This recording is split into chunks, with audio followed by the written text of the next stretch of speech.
The ghost dance ceremony began in 1889 by the Paiute religious leader Wovoka, after a vision in which Wovoka said Wakantanka, the Great Spirit, told him the ghosts of the ancestors would come back to live in peace with the remaining Native Americans for the rest of eternity, and that practicing the ghost dances would hasten their arrival. Also, the special shirts worn during these dances would protect the wearer from bullets. The Lakota also believed that natural disasters would soon wipe out all the white people. The Indians would be protected.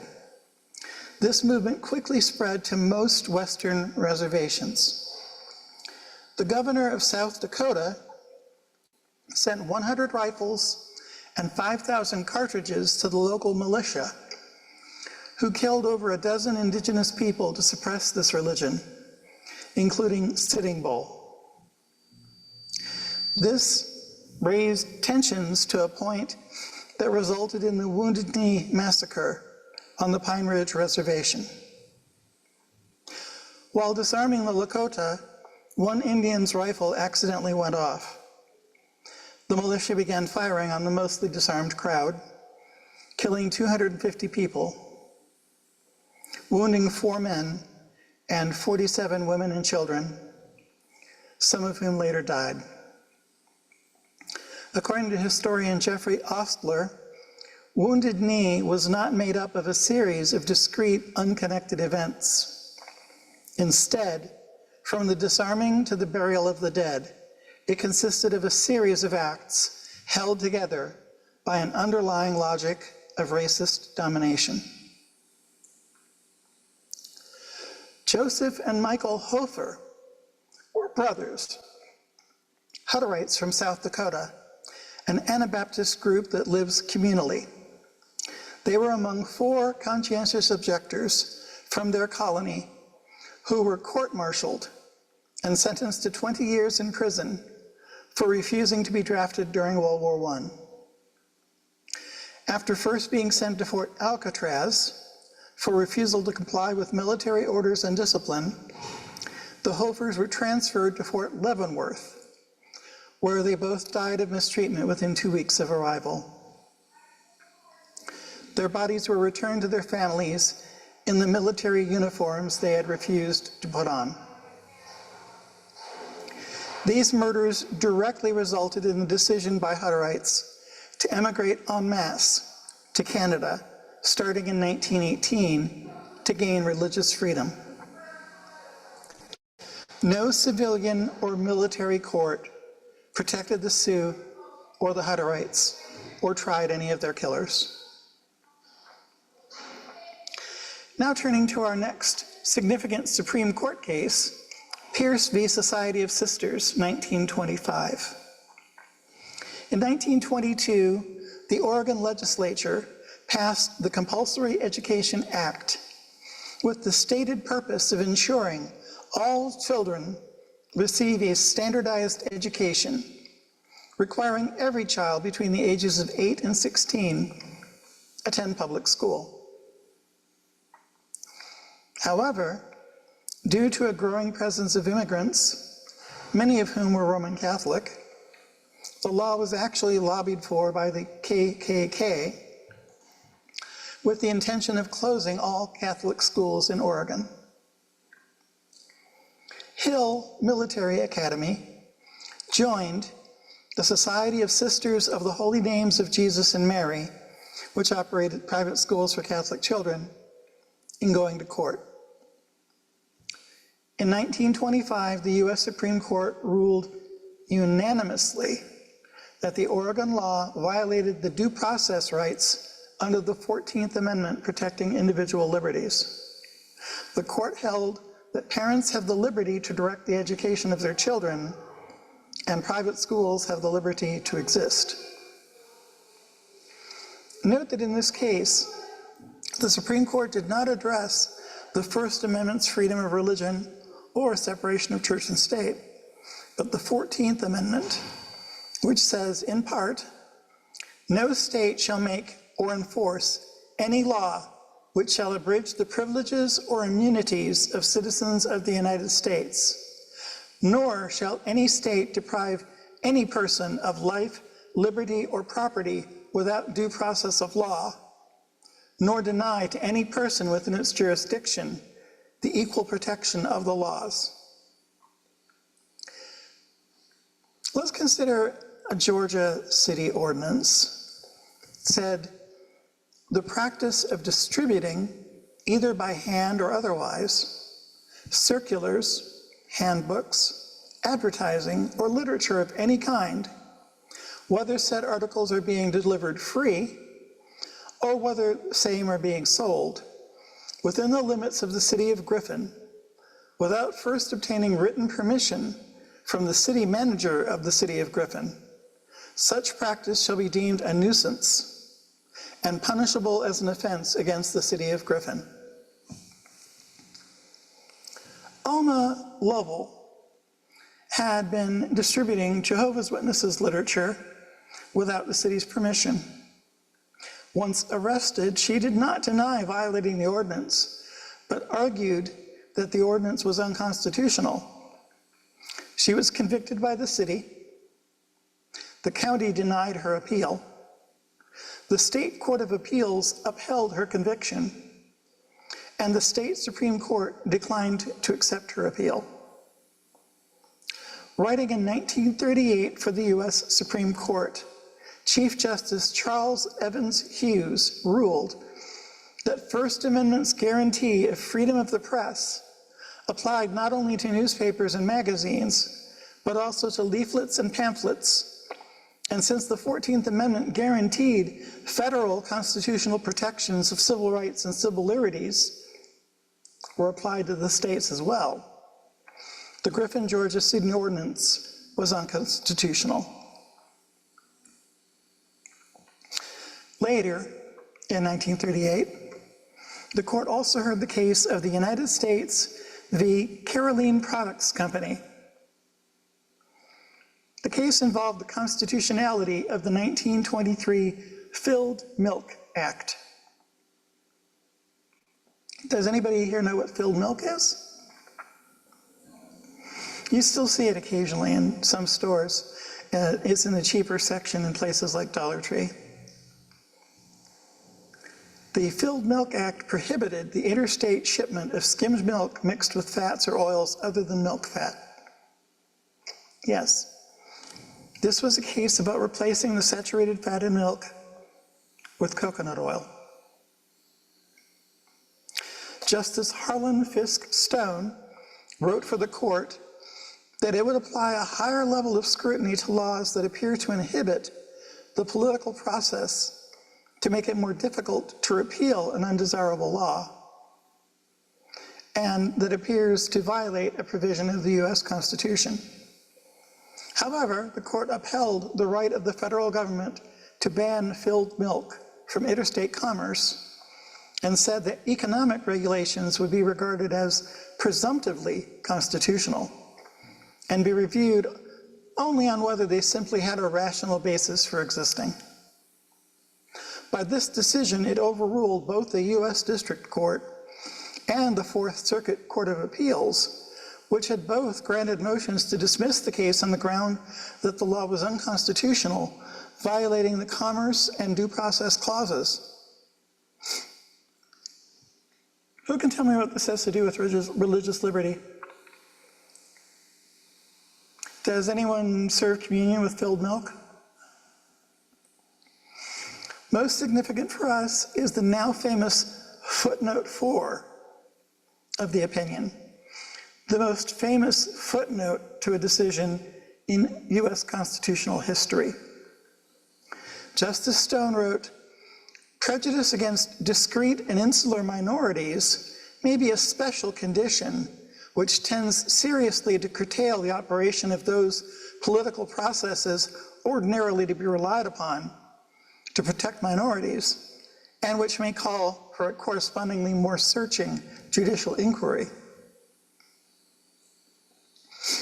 So this was part of the argument that the political process could be relied upon to overturn by repeal undesirable laws that the filled milk industry could lobby to, in this case, get Congress to repeal or amend the act. But while we're thinking of that, there are people who wouldn't have enough power to overturn a law that hurt them or targeted them. The following year, the court heard 4 appeals, one each from 4 different states, which it combined into one case, Schneider v. State of New Jersey, Town of Irvington. If you look it up on Google, you'll see it listed as Schneider v. State of New Jersey, Schneider v. New Jersey, and Schneider v. Town of Irvington. So, each of the appeals involved Jehovah's Witnesses contesting municipal ordinances banning the distribution of handbills door to door or on public streets.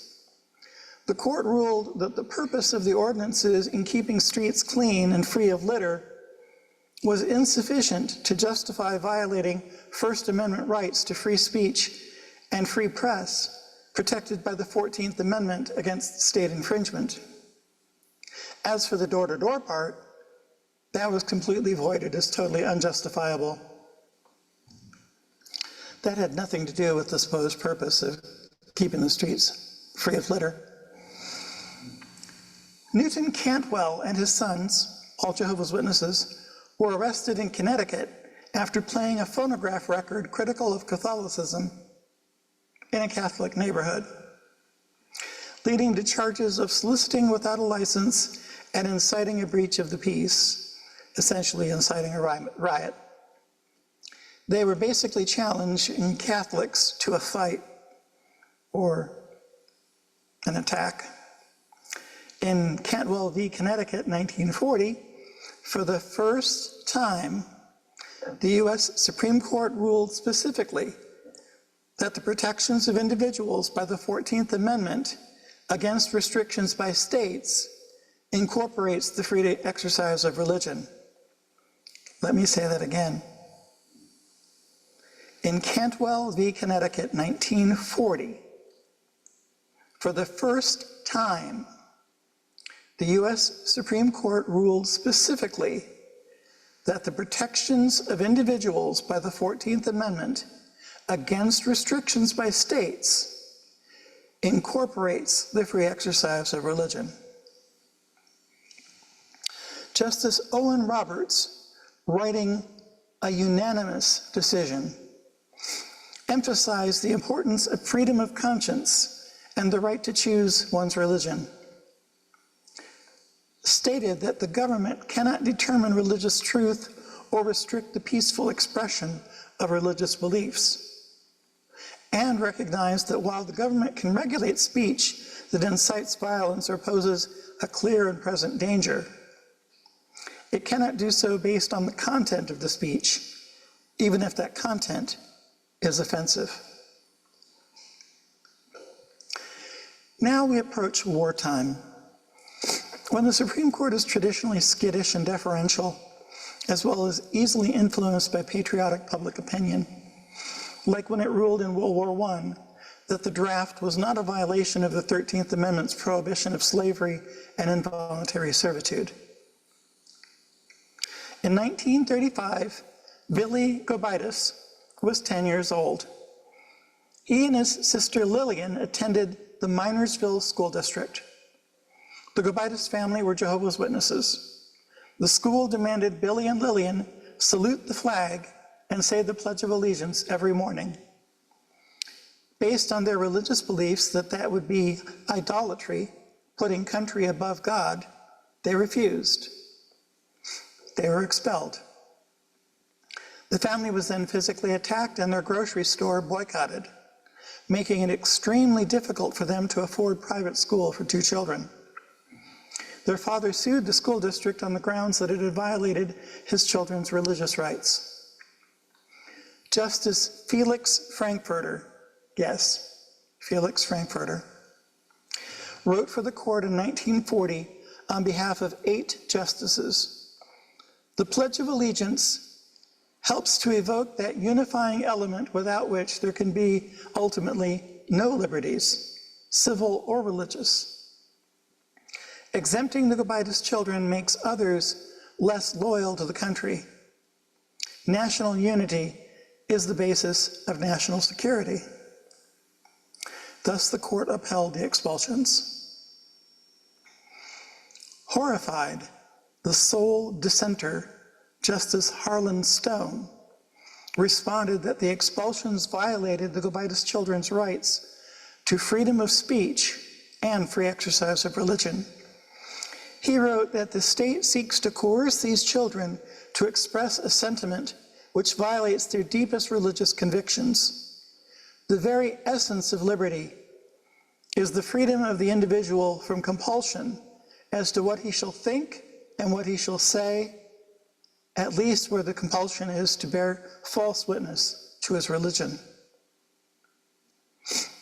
In the aftermath of the Gobitis case, several things happened. American public opinion turned against the flag salute as too much like Nazi practice. Dozens more Jehovah's Witnesses children were expelled from schools across the country. And in conjunction with their refusal to say the Pledge of Allegiance, and because they were conscientious objectors to war, some children and many adults were physically attacked. At least one man, if memory serves, was tarred and feathered. Jehovah's Witnesses' kingdom halls were painted yellow, and many had their windows smashed. So many, in fact, that for many subsequent years, kingdom halls were designed without windows, or as few and as small as the building codes would allow. You think about this next time you pass a kingdom hall. If it's an older one, you may see in it a completely brick front, for example, with Kingdom Hall of the Jehovah's Witnesses in metal letters on the wall. And you'll look around and you'll have trouble finding any windows except maybe in the door.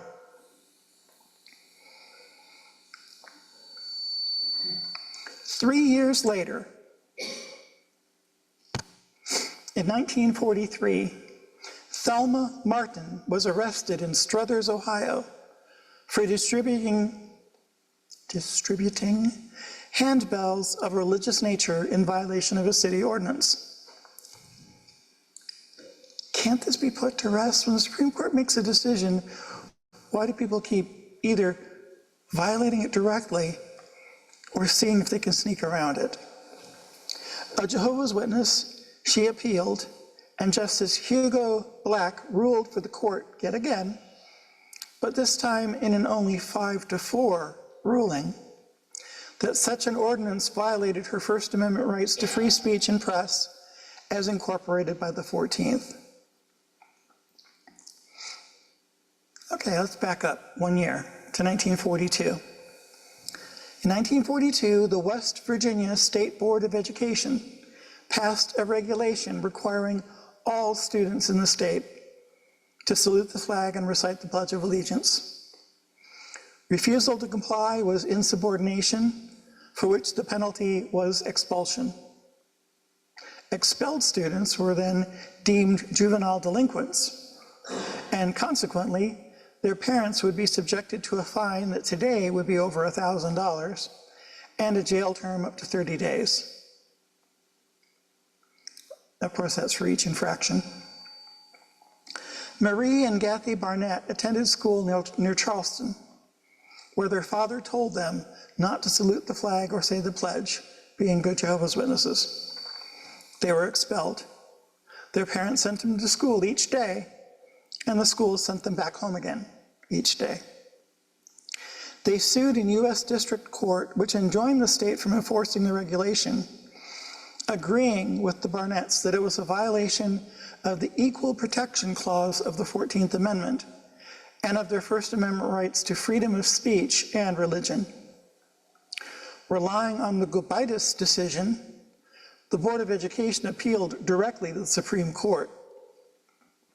The American Bar Association and the American Civil Liberties Union filed Friends of the Court briefs arguing that Gobitis was bad law and should be overturned. In a 6-3 decision reversing Gobitis, Justice Robert H. Jackson wrote, "If there is any fixed star in our constitutional constellation, it is that no official, high or petty, can prescribe what shall be orthodox in politics, nationalism, religion, or other matters of opinion, or force citizens to confess by word or act their faith therein." Regarding the holding in Gobitis that those who disagree with the discriminatory law can use the political process to get it repealed, Jackson wrote, "The very purpose of a Bill of Rights was to withdraw certain subjects from the vicissitudes of political controversy, to place them beyond the reach of majorities and officials, and to establish them as legal principles to be applied by the courts.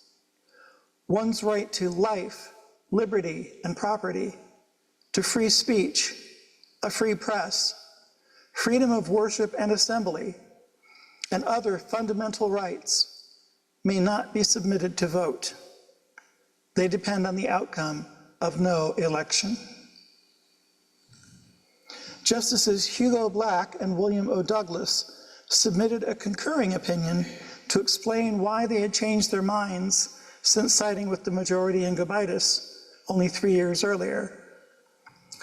"Love of country must spring from willing hearts and free minds, inspired by a fair administration of wise laws enacted by the people's elected representatives within the bounds of express constitutional prohibition."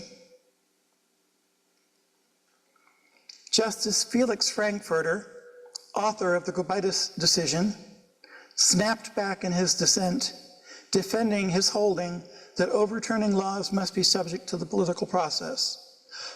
Otherwise, each individual could set up his own censor against obedience to laws conscientiously deemed for the public good by those whose business it is to make laws. Of the 72 cases involving the Jehovah's Witnesses that have been brought before the US Supreme Court, the court has ruled in favor of them 47 times.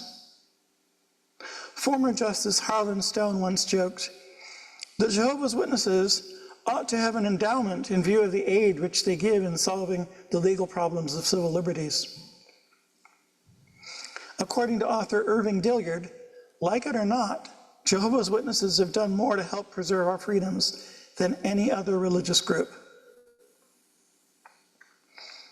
In U.S. versus Ballard, 1944, the court heard a case in which 2 defendants, a mother and son, had been convicted of 18 counts of fraud for soliciting $3 million in donations for their new religion, founded by the recently deceased husband and father, which they knew to be false. The Supreme Court held that the question of whether the defendants' claims about their religious experiences were actually true should not have been submitted to a jury. The court arrived at this conclusion in part because the freedom of religious belief embraces the right to maintain theories of life and of death and of the hereafter, which are rank heresy to followers of the Orthodox faiths. The district court had instructed the jury to convict based on the sincerity of the Ballard's religious beliefs.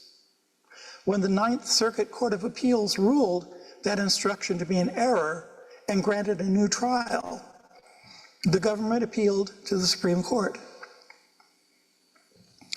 Justice William O. Douglas wrote for the 5-member majority, "The religious views espoused by the respondents might seem incredible, if not preposterous, to most people.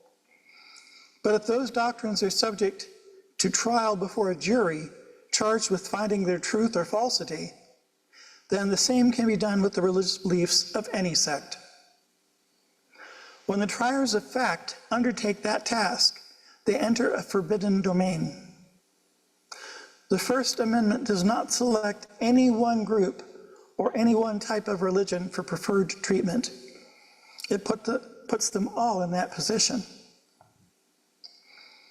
Justice Stone, joined by Frankfurter and Roberts, dissented.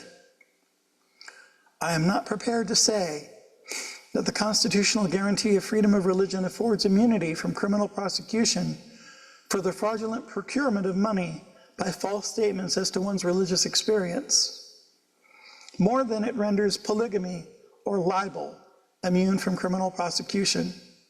I cannot say that freedom of thought and worship includes freedom to procure money by making knowingly false statements about one's religious experiences. However, Justice Jackson dissented for an entirely different reason. He thought the case should have been dismissed. He wrote, I should say the defendants have done just that for which they are indicted. If I might agree to their conviction without creating a precedent, I cheerfully would do so. I can see in their teachings nothing but humbug, untainted by any trace of truth. But that does not dispose of the constitutional question whether misrepresentation of religious experience or belief is prosecutable. It rather emphasizes the danger of such prosecutions. Prosecutions of this character easily could degenerate into religious persecution. I would dismiss the indictment and have done with this business of judicially examining other people's faiths. All schools of religious thought make enormous assumptions, generally on the basis of revelations authenticated by some sign or miracle. Some who profess belief in the Bible read literally what others read as allegory or metaphor, as they read Aesop's fables.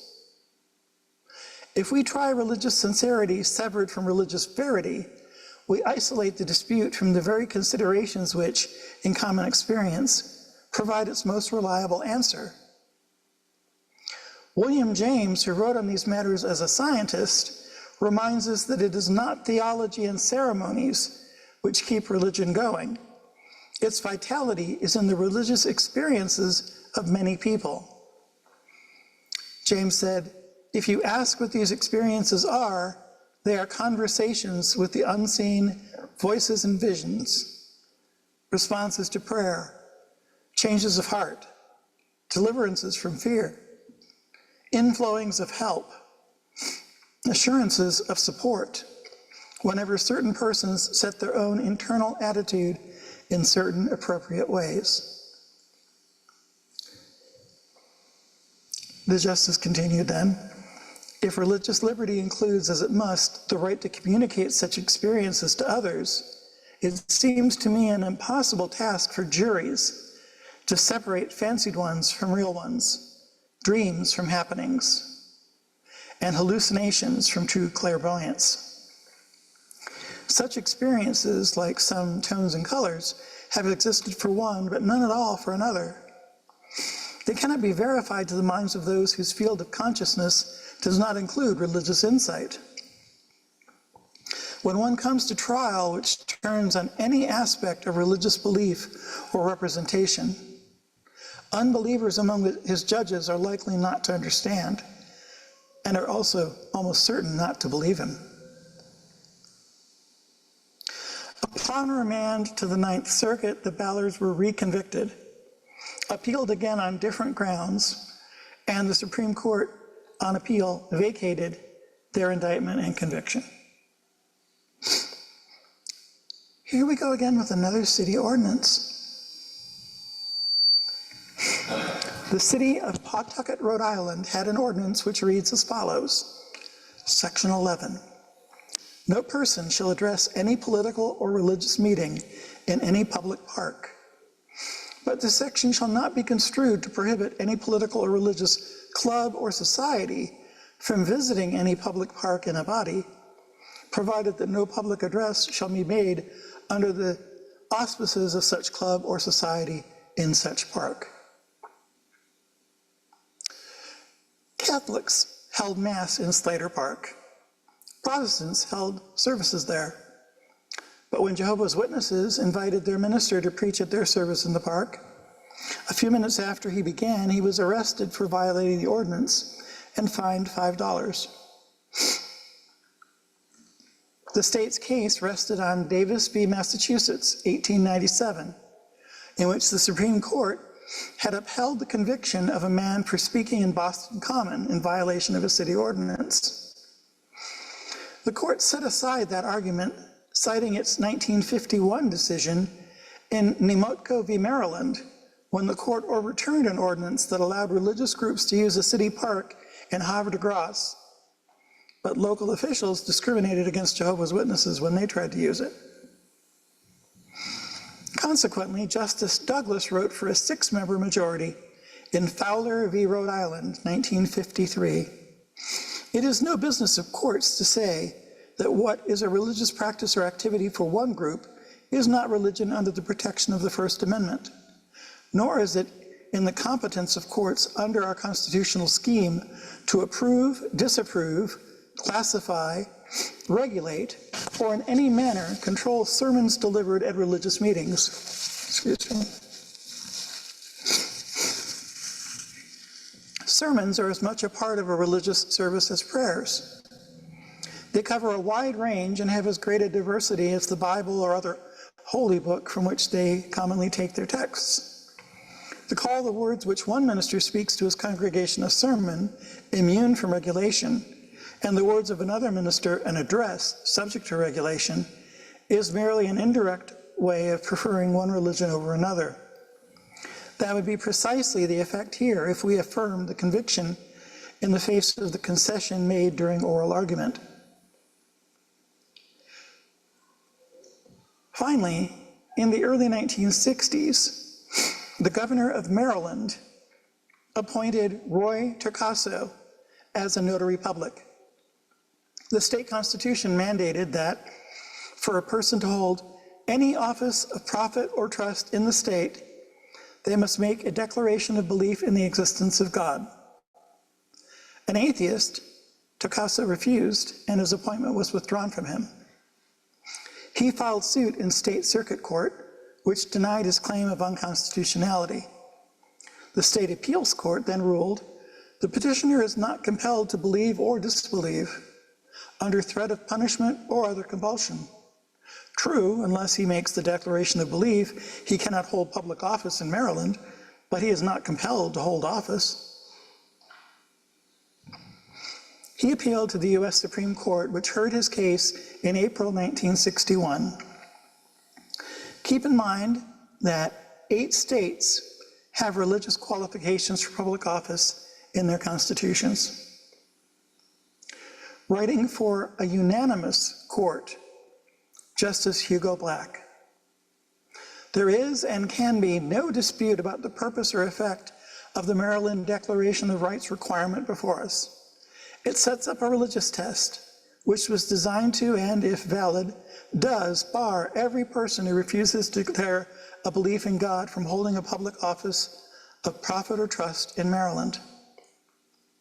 We repeat and again reaffirm that neither a state nor the federal government can constitutionally force a person to profess a belief or disbelief in any religion.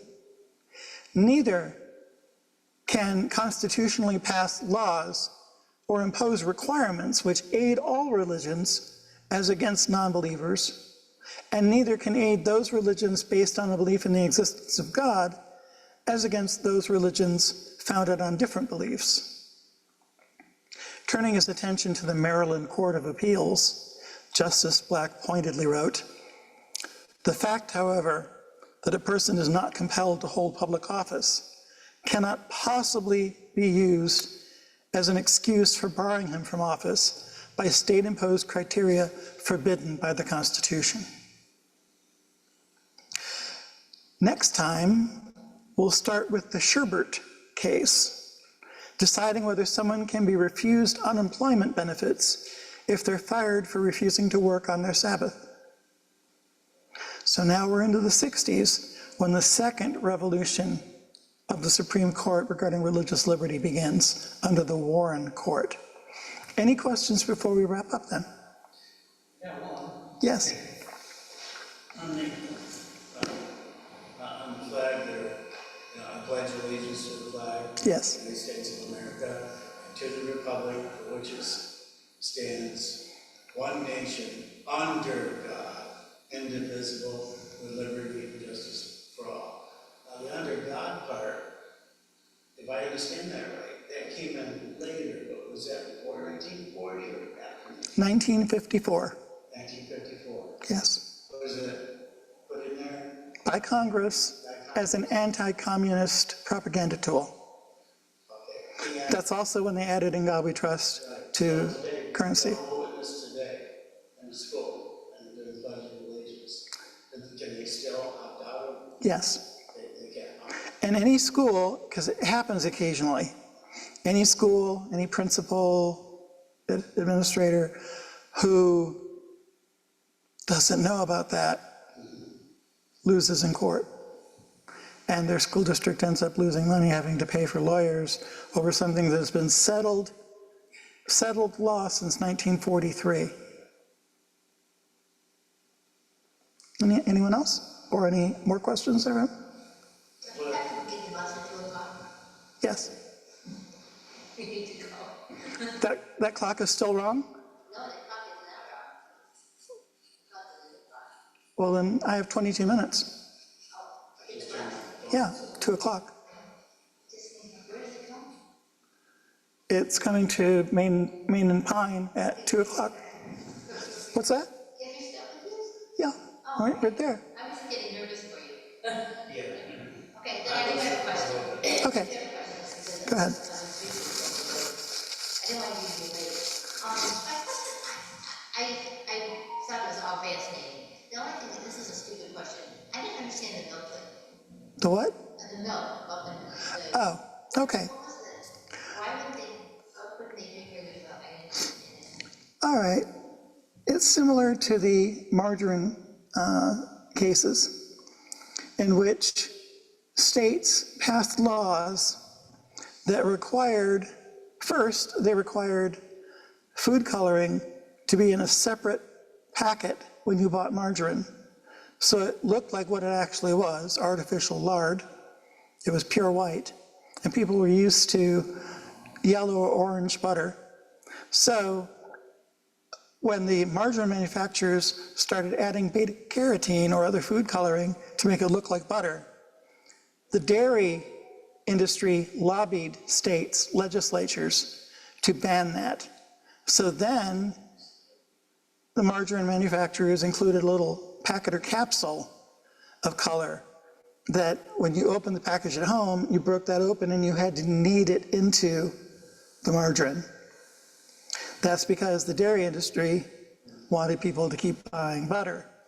In this case, there was a split in the dairy industry where they wanted to keep the public believing that milk is pure and wholesome and basically shouldn't be messed with, and it's something for you to give your children and help them grow up healthy with strong bones and teeth and all of these things, and skimming all the fat off to sell as cream or to make various types of cheeses with and so on, but then adding coconut oil to the milk in order to try and pass it off as though it were whole milk.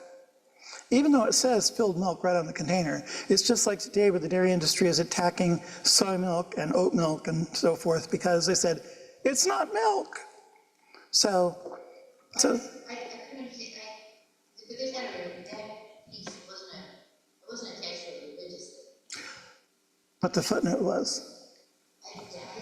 The point, well, one of the points of that case was that if the filled milk people were aggrieved enough, they could lobby and petition to get Congress to change the law or repeal the law so that they could start selling filled milk across state lines in interstate commerce.